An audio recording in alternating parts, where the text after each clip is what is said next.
ഇതൊരു 1.5 കിലോ ബീഫാണ്.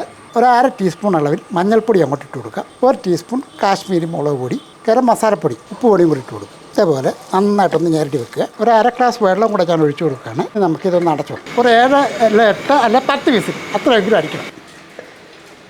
ഒരു കഷ്ണം എടുത്തിട്ട് ഏകദേശം ഒന്ന് വെന്തിട്ടുണ്ടെന്ന് പൊട്ടിയിട്ടുണ്ട്. നമ്മൾ കുക്കറിൻ്റെ അകത്ത് ആ ബീഫിൻ്റെ ഒരല്പം വെള്ളം കിടപ്പുണ്ട്. വെള്ളം പറ്റിച്ചതിന് ശേഷം ഇത് അതുപോലെ അങ്ങോട്ട് താഴോട്ട് വെക്കാം. ഒരു ഉരുളി അങ്ങോട്ട് വെക്കാം.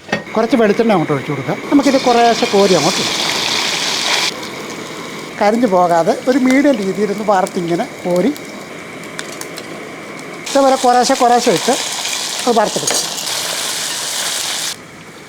ഇനി ബാക്കി സാധനങ്ങളെല്ലാം നമുക്ക് ഈ എണ്ണ തന്നെ ചെയ്യാം.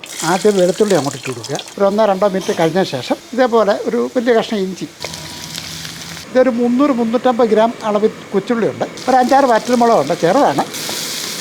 ഒരല്പം കറിവേപ്പിലയും കൂടെ ഇട്ട് കൊടുക്കാം. ഉള്ളിയൊക്കെ ഒന്ന് ചെറുതായിട്ട് ഇങ്ങനെ ചുമന്ന് വരുത്തുണ്ട്. ഇങ്ങനെ വകഞ്ഞ് മാറ്റിയിട്ട് 1 ടീസ്പൂൺ കാശ്മീരി മുളക് പൊടി, ഇത് ചതച്ച് വെച്ചിരിക്കുന്ന മുളകാണ്. ഒരു നുള്ളു മഞ്ഞൾപ്പൊടി, 1/2 ടീസ്പൂൺ ഗരം മസാലപ്പൊടി, ഞാനൊരു 1/2 ടീസ്പൂൺ കുരുമുളക് പൊടിയും കൂടി ഇട്ട് കൊടുക്കുകയാണ്. ഇനി ഒന്ന് ഇളക്കി കൊടുത്ത്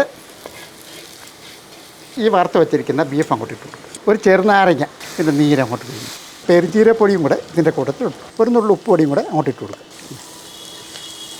ഇനി നമുക്ക് ഇതൊന്ന് അടച്ചു വെക്കാം. ചെറിയ തീയിൽ ഒരു 3 മിനിറ്റെങ്കിലും ഒന്നിരിക്കട്ടെ. അടുപ്പങ്ങ് നിർത്താം. തീർച്ചയായിട്ടും ചെയ്തു നോക്കാം. നല്ല ടേസ്റ്റി ആയിട്ടുള്ള ഒരു ഐറ്റം തന്നെയാണ്.